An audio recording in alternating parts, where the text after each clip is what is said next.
오늘의 말씀의 제목은 부자와 천국이라는 제목입니다. 유럽의 주요 선진국들을 보면 지금으로부터 약 한 50년이나 70년 전만 해도 모두 기독교의 나라들로 부유한 나라들이 대다수였습니다. 영국, 프랑스, 독일, 스페인, 스위스, 이탈리아, 스웨덴, 덴마크, 기타 등등 기독교의 나라들이 대부분이었지요. 그런데 이제는 경제 규모가 상당히 떨어진 나라들이 많이 있습니다. 그러나 분명한 것은 이 유럽의 나라들이 기독교를 믿음으로 놀라운 경제 발전과 풍요로움을 누리면서 살아왔다는 것입니다.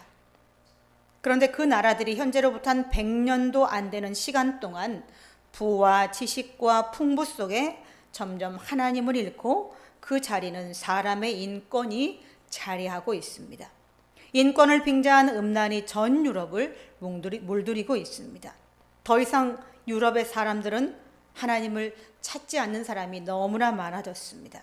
이 나라들이 왜 이렇게 되었을까 한번 생각해 보겠습니다. 우리나라도 기독교 역사 130년의 역사를 가지고 있습니다. 근데 그 130년 동안 놀라운 경제 부흥이 찾아왔지만 지금은 무서운 속도로 많은 사람들이 하나님을 떠나가고 있습니다. 더 이상 교회 안에 선한 헌신이라 선한 인내는 많지 않습니다. 심령이 가난하고 애통해하는 자도 찾아보기 어렵게 되었습니다. 교회가 하나님의 임재가 있는 곳이라는 인식을 하지 못하고 살아가고 있는 것이 현실입니다. 겨우 정해진 예배를 간간히 지킬 뿐이지요. 교회가 내 집보다 더 중요하다는 생각은 하지 않습니다. 그런데 이렇게 되기까지 교회가 부패하고 이렇게 지금 험난한 길을 가기까지 주요 원인이 이 성직에 있는 사람들이 부패된 것이 가장 큰 요인이라고 저는 생각합니다. 이 거룩한 직분자들이 더 이상 거룩한 삶을 추구하지 않고 그러니 하나님의 역사도 일어나지 않습니다. 성도들에게 신뢰를 받을 수 없게 되었고 성도들은 성전이 하나님의 임재가 있는 곳이라는 인식이 점점 줄어들고 있습니다. 이렇게 된 가장 큰 요인이 성직자들이 스스로 높아지고 성도들이 이 진짜가 아닌 가식으로 성직자를 떠받들다 보니 그것이 주요 원인으로 지금 드러나고 있습니다. 조금 크다고 하는 교회를 보면 떠도는 얘기가 아주 부끄러운 얘기들이 많이 있습니다. 그러나 저는 여기서 그 부분에 대해서는 언급하지 않겠습니다. 다만 분명한 것은 이 성직자나 또 성도들이 스스로 너무나 높아진 것이 하나님을 멀리하게 된 주요 원인이라는 거지요. 조금 넉넉해진 가운데 내가 나를 높이면 자존심이 높아집니다. 내가 나를 높이면 마음이 잘 상합니다. 또 내가 나를 높이면 목이 뻣뻣해져요. 내가 나를 높이면 누구에게든 머리 숙이고 싶지 않습니다. 내가 높아지면 간절함이 없어져요. 내가 높아지면 모든 것을 보고 그까짓 것이라는 생각이 들기 시작합니다. 또 풍요로워지면 감사가 줄어듭니다. 풍요로워지면 낮은 자나 하찮은 것은 눈에 잘 들어오지 않습니다. 그래서 오늘 예수님께서는 부자가 하늘나라에 들어가기가 힘들다라고 말씀하시는지도 모릅니다. 혹시 이 말씀을 인터넷으로 들으시는 많은 분들도 한번 곰곰이 생각해 보십시오. 그렇지 아니한가? 이 재물이 많은 한 청년이 예수님을 찾아와 묻습니다. 선생님이여, 내가 무엇을 하여야 영생을 얻으리이까? 예수님께서 십계명을 말씀하셨지요. 그리고 그 청년은 그것을 다 지켰노라고 말합니다. 그래서 예수님께서는 그에게 말씀하시기를, 예수께서 그를 보시고 사랑하여 이르시되 내게 아직도 한 가지 부족한 것이 있으니 가서 내게 있는 것을 다 팔아 가난한 자들에게 주라. 그리하면 하늘에서 보화가 내게 있으리라. 그리고 와서 나를 따르라. 이렇게 말씀하셨습니다. 이 영생을 얻어 천국에 들어가는 데에 장애물이 바로 부라고 얘기합니다. 부자라는 것이 장애물이라고 말합니다. 그래서 내게 있는 모든 것을 다 팔아서 가난하게 주라고, 가난한 자들에게 주라고 그렇게 말씀하십니다. 근데 21절의 말씀을 살펴보면 예수님은 이 청년의 삶이 착하고 선하고 그렇게 온전하게 살았다는 것을 알 수 있는 것이 예수님이 그에게 말씀하시기 전에 전에 이렇게 말씀하십니다. 그를 보고 사랑하사라고 말씀이 시작되고 있다는 것입니다. 이 사랑의 눈으로 보시고 계신다는 증거지요. 그를 보고 사랑하사라고 표현되어 있잖아요. 이 청년의 삶이 아름다운 삶이었고 예수님도 그를 사랑하셨습니다. 근데 단 한 가지 부족한 것이 있다라고 말씀하고 있는 겁니다. 그 부족한 것이 무엇이 부족하다고 말씀하시는 걸까요? 그 부족한 것은 바로 너무 많이 가진 것이 부족한 것이라고 말씀하고 계십니다. 예수님은 재물이 많은 것을 부족한 것이라고 지금 말씀하고 있습니다. 도대체 재물을 많이 가진 것이 왜 부족한 것인가? 한번 생각해 보아야 합니다. 물질은 이미 많이 있어 부족한 것이 없는데 예수님께서는 분명히 이 청년에게 한 가지 부족한 것이 있다라고 말씀하십니다. 근데 물질은 분명히 아닌 거예요. 그렇다면 물질이 아니라면 보이지 않는 것이겠죠. 그러면 영적인 어떤 것이라는 추측을 할 수가 있는 거죠.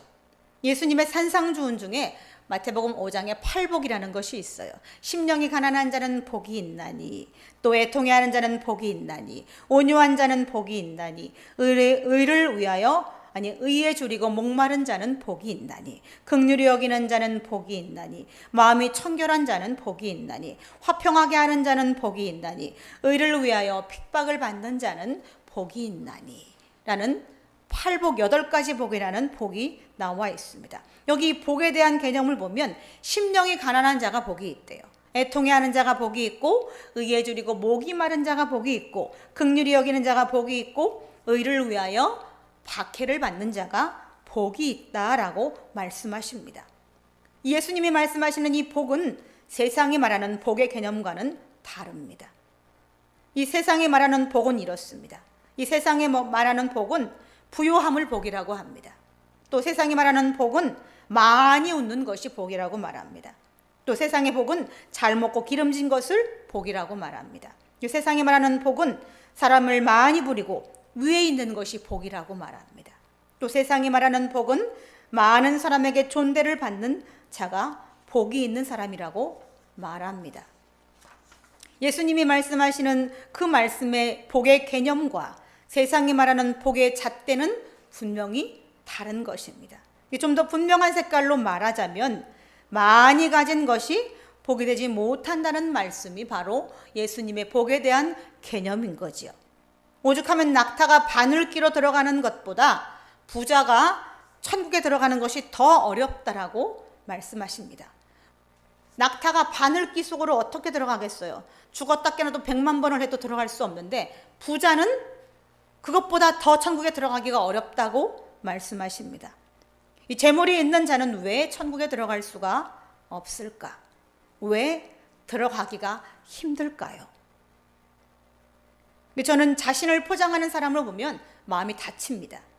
인자한 척, 평안한 척, 너그러운 척, 남을 배려하는 척 하는 사람을 보면 그 쓰고 있는 가면을 벗겨주고 싶은 생각이 듭니다.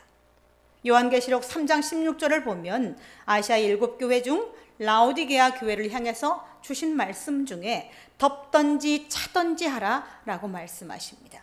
내가 덥지도 아니하고 차지도 아니하니 내 입에서 토하여 버리리라 이렇게 말씀하고 계십니다.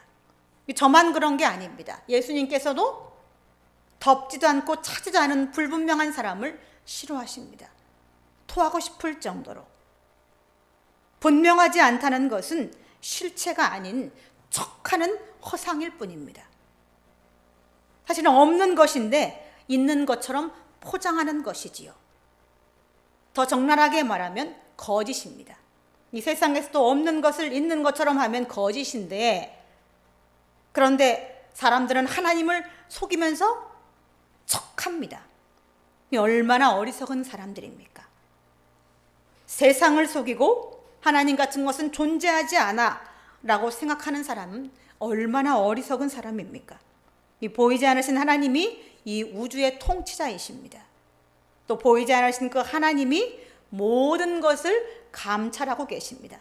보시는 것 안 보시는 것 같죠. 예배를 소홀히 해도 오늘 이렇게 주일이지만 예배를 드리지 않아도 내 형편이 그러니 할 수 없어 라고 하지만 하나님은 그것도 다 보고 계십니다. 천국에 들어가는 일은 우리 스스로의 힘으로는 할 수 없는 일입니다. 그래서 27절의 말씀에 사람으로는 할 수 없으되 하나님으로는 다 할 수 있다라고 말씀하고 계십니다. 이 구원을 받아 천국에 들어가는 일이 하나님의 주권과 하나님의 능력 안에 있다는 말씀이잖아요. 이 구원이 뭐예요? 10원에서 이런 부족한 게 구원인가요? 이 바울은 귀신 들린 이 여자에게 귀신이 나가게 함으로 그걸로 인해서 이 감옥에 갇히는 신세가 되었습니다. 이 귀신 들린 여자를 고쳐준 것이 옥에 갇힐 일입니까?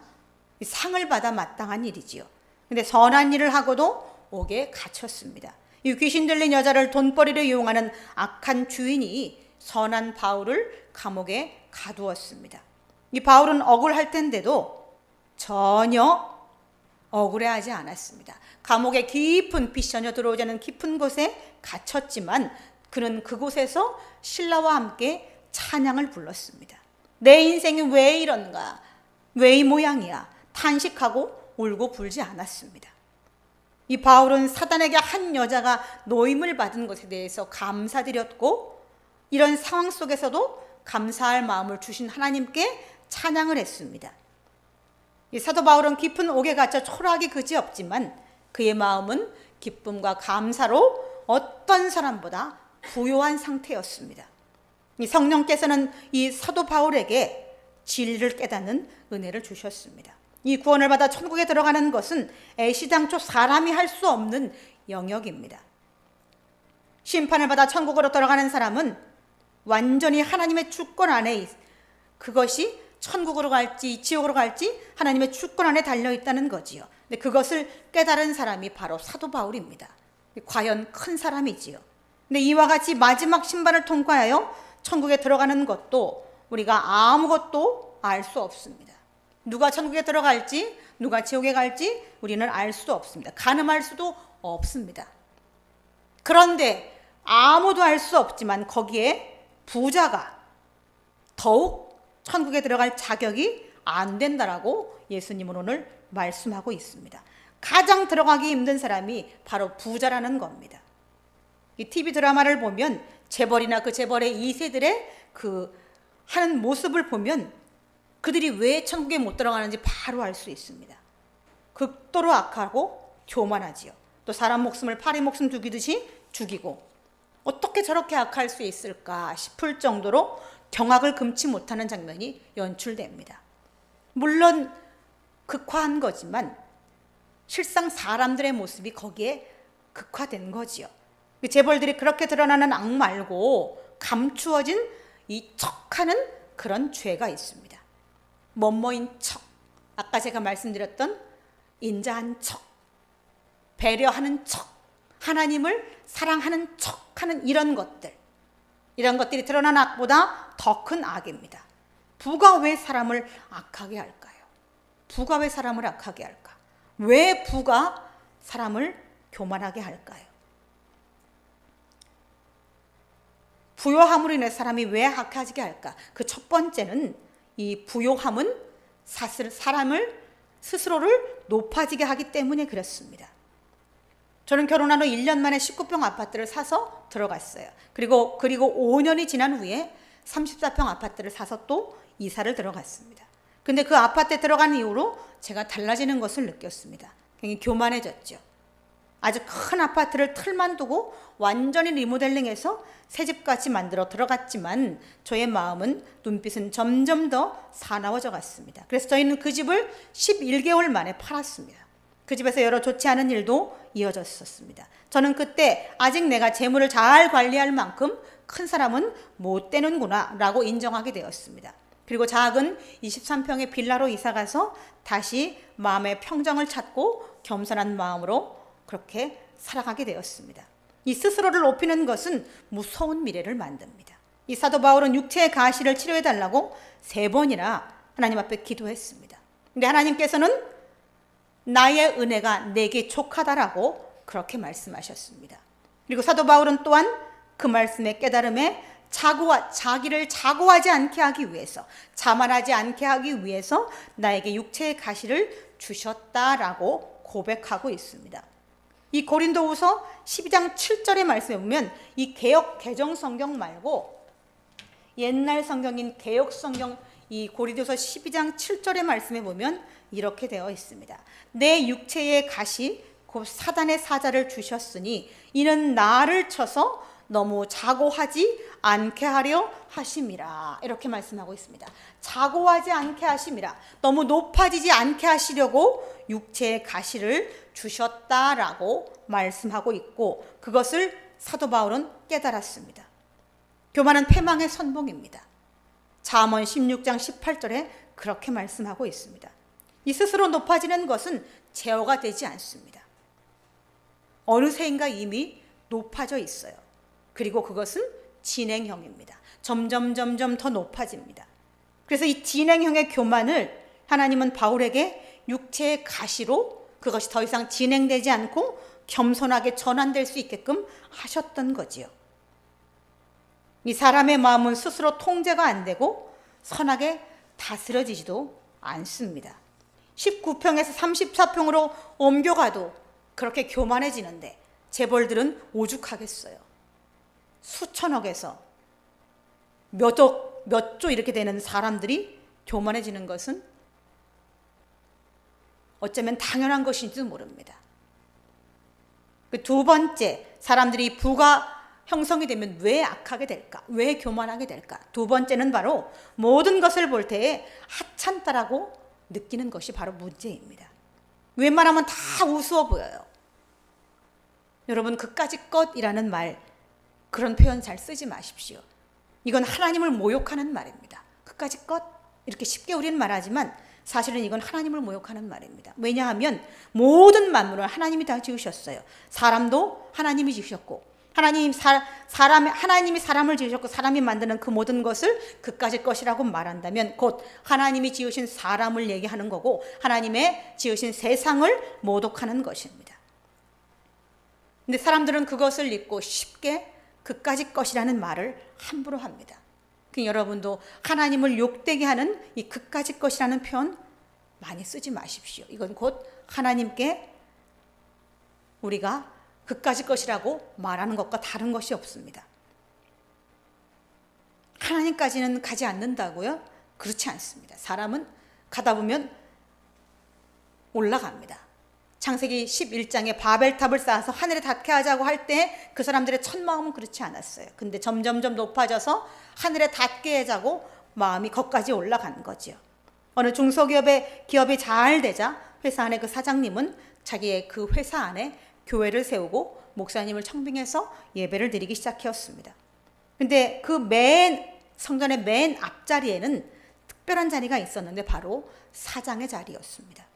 이 사장은 늘 그 맨 앞자리에서 큰 사장 의자를 갖다 놓고 거만하게 예배를 드렸습니다. 목사님이 말씀을 선포할 때도 사장은 다리를 꼬고 앉아서 거만하게 의자에 기대서 말씀을 들었습니다. 어느 날 목사님은 강단에서 내려와서 그 사장 의자를 창밖으로 던져버렸습니다. 그만두라고 하면 그만두리라는 마음을 가지고 사장이 앉았던 그 의자를 들어서 창밖으로 던져버린 것이지요. 그리고 모든 그 예배 시간에 예배를 드렸던 사람들도 다 당황을 했습니다. 그런데 일은 의외로 풀리기 시작했습니다. 다음 주 예배에는 사장님이 가장 먼저 와서 회중석의 가장 앞자리에 앉아서 예배를 드렸던 거지요. 그리고 사장님은 의자를 집어던져 주셔서 감사합니다, 이렇게 말했다고 합니다.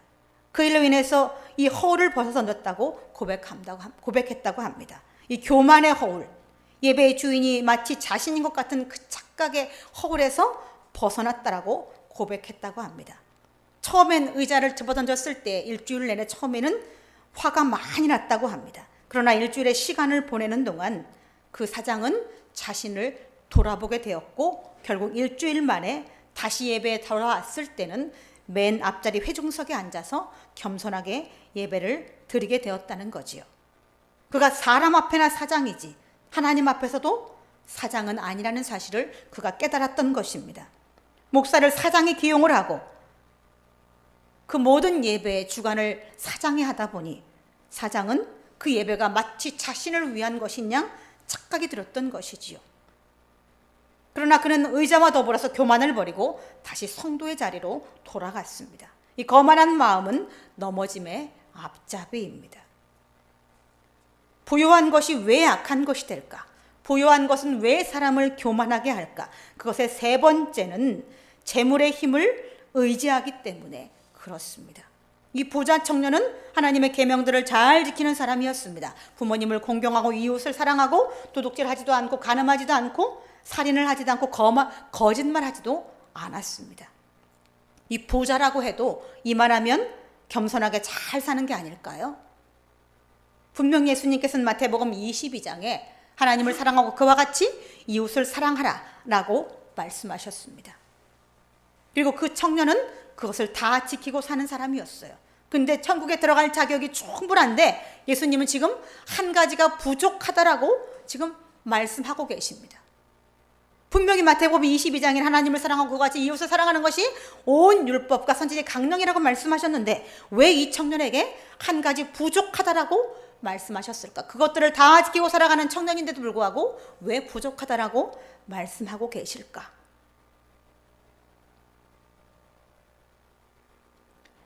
분명히 이 청년은 오늘 본문의 10장의 19절로 20절까지 보면은 다 지키고 있다라고 고백하고 있습니다. 하나님도 사랑하고 이웃도 그와 같이 사랑하고 온 율법과 선지자의 강령이라 하는 말씀을 다 지키고 행했는데도 불구하고 이제 와서 예수님께서는 그 청년에게 재물을 버려야 영생을 얻을 수 있다라고 지금 말씀하고 계신 겁니다. 재물을 가진 자가 다 천국에 들어갈 수 없을까요? 재물을 가진 자도 천국에 들어갈 수 있습니다. 그러면 그 반대로 가난한 자는 다 천국에 들어갈 수 있을까요? 가난한 자 중에도 상당수는 천국에 들어갈 수 없습니다. 예수님이 말씀하신 이 부자라는 것은 물론 가시적인 이 부가 사람을 교만하게 하신다는 말씀도 있지만 그 이면에 또 다른 하나의 의미는 물질로 인한 죄의 가능성을 말씀하고 계시는 겁니다. 돈은 사람에게 힘을 줍니다. 돈은 사람에게 권력을 갖게 합니다. 돈은 곧 능력이라고 21세기는 말합니다. 우리는 하나님의 피조물로 하나님이 주시는 힘을 가지고 살아갑니다. 하나님이 또 우리를 높여주시고 하나님이 우리에게 능력을 주셔서 겸손하게 감사하게 살아갑니다. 그러나 이 돈이 주는 힘은 다릅니다. 마치 광야에서 이동하던 이스라엘 백성이 목이 곧았던 것처럼 하나님께 대항하게 합니다. 세상이 주는 이 돈의 힘은 하나님께 대항하게 합니다. 돈으로 권력을 지면 그 권력이 10년이 못 간다고 그래요. 그런데 그 10년의 권력을 위해서 힘을 쏟으니 얼마나 어리석은 존재입니까? 10년이 지난 후엔 또 10년을 위해서 또다시 불법을 써야 하기 때문에 세상이 주는 돈의 권력은 이렇게 허상한 겁니다. 허무한 것입니다. 1800년도에 석유 재벌이었던 이 록펠러라고 하는 사람이 있습니다. 존 데이비스 록펠러라는 사람이 있는데 그는 이 주급 4달러로 격리직원으로 시작해서 지금의 돈으로 환산을 하면 빌 게이츠가 가지고 있는 재산의 3배를 소유한 사람이었다고 합니다. 어마어마한 부자, 전 세계에서 가장 돈이 많은 사람이 빌 게이츠예요. 근데 1800년 살았던 이 존 데이비스 록펠러가 지금의 이 빌 게이츠보다 무려 3배나 많은 재산을 보유했다고 합니다. 수백조 원의 재산이 그에게 있었던 거, 아니면 그 이상일 수도 있어요. 이 록펠러는 근검 절약했습니다. 시간을 절약했습니다. 술도 좋아하지 않았어요. 여자도 좋아하지 않았어요. 음악이나 미술 감상할 줄도 모르는 사람이었어요. 그는 자신의 집무실에서 들어오는 거대한 돈을 보며 늘 하나님께 감사하는 인물이었습니다. 그는 1937년에 97세로 숨을 거두기까지 어마어마한 재산을 사회에 환원했습니다. 학교를 세우고 수백 개의 교회를 세우고 하나님께 영광을 돌리고 그는 하나님의 부르심을 받아 천국으로 갔습니다. 그러나 이 후세대는 그를 평가하기를 그는 악덕기업가다라고 평가하는 사람도 있습니다. 그러나 그는 분명히 독실한 기독교인으로 살았습니다. 오직 하나님의 은혜에 감사하며 말씀을 지키며 살아가고자 노력했던 사람이죠. 근데 그를 악평하는 많은 이유 중에 하나는 석유 점유율 95%를 그가 차지했다는 것 때문에 그렇습니다. 석유 점유율 95%라고 하는 이 살벌한 점유율 때문에 그는 악덕 기업가로 평가되고 있습니다. 그 이후로 어떤 기업도 점유율 95%를 가진 기업은 존재하지 않습니다. 지금은 50%를 점유하기도 힘든 세상인데 이 록펠러의 석유 재단은 석유 점유율 95%를 차지하는 전무후무한 그런 기업이었던 거예요. 그래서 그를 악덕 기업가로 세상 사람들은 평가하지만 분명히 그는 기독교 정신으로 살아온 인물입니다. 성경의 말씀을 지키고 실행하며 살다간 사람이었습니다. 그와 같은 부자라면 어떨까요? 사람의 마음은 99섬을 가졌으나 한 섬 가진 자의 그 한 섬을 빼앗고 싶어 한다는 속담이 있을 정도로 사람의 마음은 그렇게 악하고 교만합니다. 많은 것을 쥐기는 쉬우나 그것을 풀어내놓기는 쉽지 않은 게 사람의 마음입니다. 더 많이 쥐기를 원합니다. 1조를 가졌다면 10조를 만들기 위해서 혈안이 되는 것이 사람의 마음이지요. 그런데 이 부자였던 존 데이비스 록펠러는 그렇게 살지 않았다는 겁니다. 그가 수백조 원을 가진 부자였지만 그는 그 이상으로 엄청난 돈을 사회에 환원하고 기부를 하고 학교를 세우고 교회를 세워서 다시 그 돈을 사회에 돌렸다는 겁니다. 그리고 그 돈으로 하나님께 영광을 돌렸다는 겁니다. 지금도 그가 세운 학교들이 존재하고 그가 세웠던 교회들이 지금도 존재합니다. 그러나 사람들의 마음은 이 재물만큼 크고 넓지 못한 것이 인간의 단점이지요. 모두 다 록펠러만 같으면 얼마나 좋을까. 근데 록펠러 같은 사람은 수세 개 하나 달까 말까 할 정도의 그런 사람이지요. 보통 사람의 마음은 재물이 있는 것만큼 넓고 크지 못하다는 것입니다. 그래서 예수님께서는 재물을 가진 그 청년에게 재물이 많은 것이 한 가지 부족함이라고 말씀하고 계시는 것입니다. 이 록펠러 같이 수백조 원을 가졌어도 죽을 때까지 하나님을 경외하고 산다면 문제가 될 것이 없습니다. 이렇게 어마어마한 재산을 가졌지만 그는 늘 근검절약했고 시간을 절약했고 술도 여자도 세상에 그 어떤 것도 즐기지 않았다는 겁니다. 오직 신실한 마음으로 신앙인으로 살다가 갔다라는 거지요.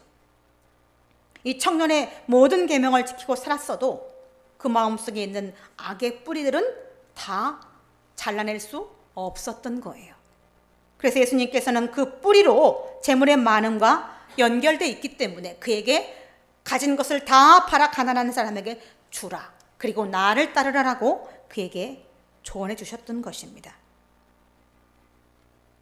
그런데 부자만, 오늘 선포되는 말씀이 부자에게만 해당되는 말씀일까요? 그렇지 않습니다. 이 풍요로운 세상을, 이 풍요로운 시대를 살고 있는 우리 모두는 곧 부자에 속한 사람입니다. 시장에 가면 어디든 돈만 내면 무엇이든 살 수 있는 풍요로운 시대에 살기 때문에 우리는 다 부자에 속한 사람들입니다. 이 세상에 주는 물질의 풍요로움으로 우리는 이미 다 너무나 높아져 있습니다. 그래서 저 밖에 이 동네만 해도 수천이 이상의 사람이 살고 있지만 이 성도는 이렇게 텅 빈 거지요. 세상의 풍요로움 속에 사람이 다들 높아져 있기 때문에 그런 거지요. 하나님이 혹시 인생의 일부분은 아닙니까? 아니면 하나님이 인생의 전체를 주관하시는 주인이십니까? 과연 그렇습니까?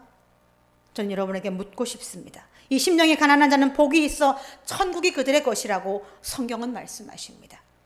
의에 줄이고 목마른 자는 복이 있어서 그가 배부를 것이라고 성경은 우리에게 말씀하고 계십니다.